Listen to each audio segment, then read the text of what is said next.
Vamos receber mais um jurista, então, para que a gente possa entender um pouco mais o que os juristas estão pensando. Quem está conosco neste momento é Pedro Serrano. A partir de agora, ele também vem de vez em quando aqui no nosso All News, mas a agenda dele é muito concorrida, não é fácil consegui-lo.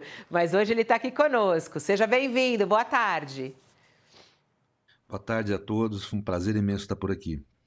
Vamos lá, sua expectativa. A gente estava falando, eu já até falei com o senhor a respeito disso, sobre o cronograma, né, da condenação de Bolsonaro. Publicado hoje o acordo, agora tem a defesa, todo mundo está na expectativa como é que vão ser, né? O que a defesa tem em mãos, o que ela pode fazer, quais são os recursos da defesa de Bolsonaro neste momento e qual é o início da prisão de Bolsonaro em regime fechado, que é o que as pessoas mais têm interesse. Como é que o senhor analisa? Eu creio que certamente a defesa vai ingressar com embargos de declaração, né? Que é um tipo de recurso que diz respeito à rigidez da decisão, ou seja, se ela tem contradições, se não tem, se tem vácuos, etc. Esse recurso vai ter que tramitar esse julgado.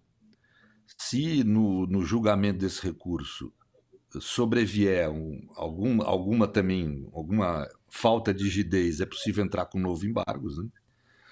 Mas normalmente não há, né?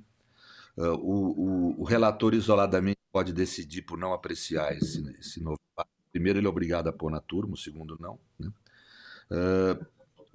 E eu creio que depois a defesa, apesar de. Eu divirjo da interpretação que cabe embargos de infringentes quando há só um voto na turma, por uma razão, porque há uma exigência de 4 votos no plenário, teria que haver 2 votos na turma, porque senão você vai reconhecer que há um direito de defesa mais extenso na turma do que no plenário, que não tem muito sentido, lógico, né? Então, mas eu acho possível que a defesa tente sim embargos infringentes depois de julgado a questão da declaração, como uma tentativa da defesa de ressubmeter a discussão de mérito, né? E isso vai ser decidido ali de imediato, creio, né? Depois disso, a rigor, é para iniciar o cumprimento da pena, né?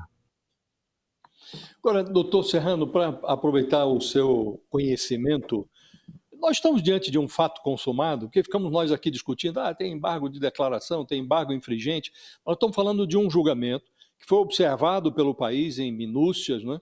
Discutiram-se todas as preliminares possíveis.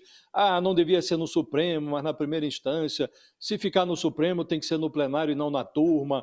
O Alexandre Moraes é suspeito para relatar esse processo. Houve cerceamento de defesa porque faltou tempo para analisar aquela profusão de provas. Tudo isso foi rejeitado e por ampla maioria na primeira turma. Estamos diante de um fato consumado, as condenações prevalecerão, esses recursos estamos tratando aqui da coreografia, do devido processo legal e tal, tudo muito importante. Agora, o fato está consumado ou há possibilidade de reversão dessas condenações?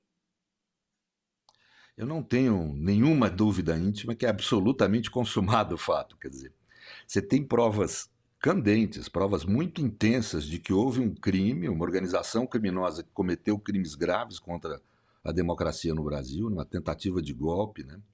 E outros crimes conexos a essa tentativa de golpe, né? A prova é substancial, desde a investigação da Polícia Federal, muito bem feita, técnica, precisa. Realmente houve o questionamento quanto a diversos temas que a gente chama de preliminares no direito, essas questões formais que você alega, né? Corretamente houve esse debate, o que é normal.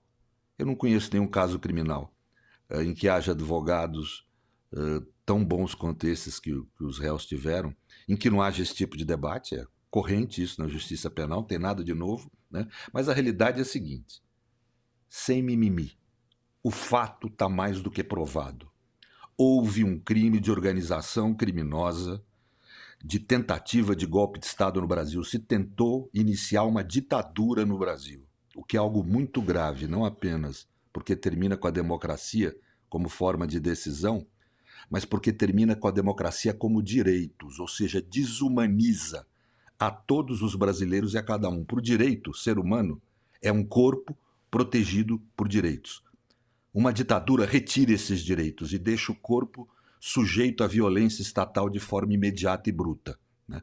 Portanto, o que se tentou foi desumanizar todos e a cada um de nós. Isso é muito grave, né? Está mais do que provado. A demonstração clara que cada um daqueles réus cometeu esses crimes graves e agora tem que ser punidos. Eu acho que é isso que vai acontecer. Pedro. Sem mimimi, gostei. Esse daí vai dar um bom recorte, viu, doutor Serrano? Eu já estava pensando no recorte aqui, ó. Sem mimimi, houve golpe, uma tentativa de golpe no país. Ponto. Ponto, é a frase do Pedro Serrano. Vai lá, Raquel. Esse é o ponto, né, Fabíola? É Porque isso. a gente fica, de fato, tem essa coreografia toda, tem os recursos, mas o fato é que o julgamento se deu e a maioria foi acachapante, né? E não parece possível reverter isso, né? Isso. Pedro, muito bom dia, boa tarde, né? Já a Fabíola já passou do meio-dia, é um prazer falar com você. Queria mudar um pouquinho de assunto para a indicação do novo ministro do Supremo Tribunal Federal. O presidente Lula parece, né, decidido, a gente ainda não ouviu isso dele, a indicar o advogado-geral da União, Jorge Messias, mas tem um lobby muito forte do Senado Federal, particularmente do presidente do Senado, Davi Alcolumbre, por Rodrigo Pacheco. Diz a Constituição que cabe ao presidente indicar e ao Senado avaliar, sabatinar, né, se o indicado tem ali o notório saber jurídico e a reputação ilibada. Eu queria entender sua posição. É legítimo, é republicano esse lobby todo do Senado em nome em prol de um nome? Agora estão ameaçando, dizendo que se o Lula indicar o Messias vai sofrer uma derrota acachapante no Senado, que o Pacheco é o candidato do Senado. É legítimo, é republicano esse lobby? Olha, republicano, no grosso modo, você ter lobbies, pressão. O ato é do presidente da República, ele que indica, né? A aprovação é do legislativo, portanto, é uma nomeação política, né? E numa democracia, nomeações políticas estão sujeitas a pressões, a reivindicações, a um debate público e social que deve haver, né? Nesse caso, eu vou dar aqui minha opinião claramente, né? Não costumo ficar escondendo meu ponto de vista. O candidato Messias é muito mais preparado tecnicamente para ser ministro do Supremo. Ele é doutor em Direito. Ele foi concursado, entrou em concurso público dificílimo para a Advocacia Geral da União. Foi advogado-geral da União e teve um excelente desempenho.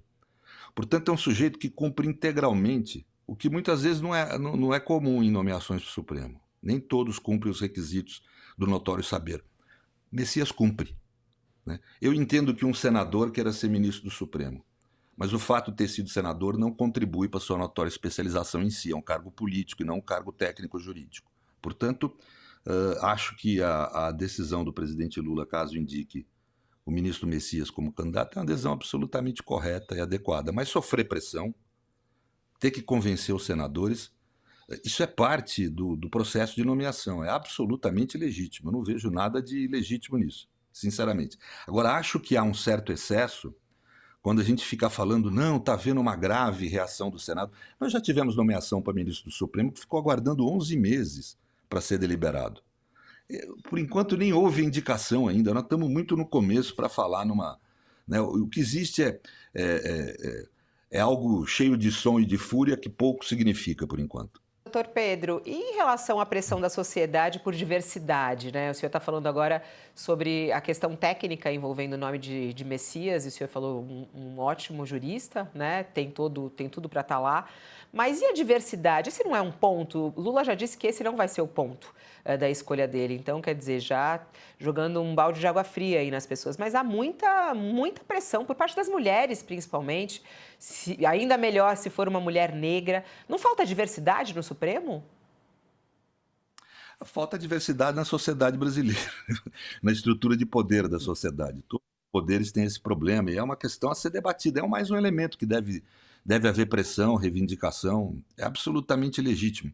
Mas eu acho que também seria importante uma questão, eu acho que o modo que a gente nomeia ministros do Supremo, e não é só no Brasil isso, viu? É uma forma muito aristocrático, né? Quer dizer, muito pré-moderno, né? Quer dizer, pré-democrático, né? Numa democracia constitucional deveria haver um debate público mais claro com relação à posição mesmo dos candidatos ou de pessoas que pretendam o cargo.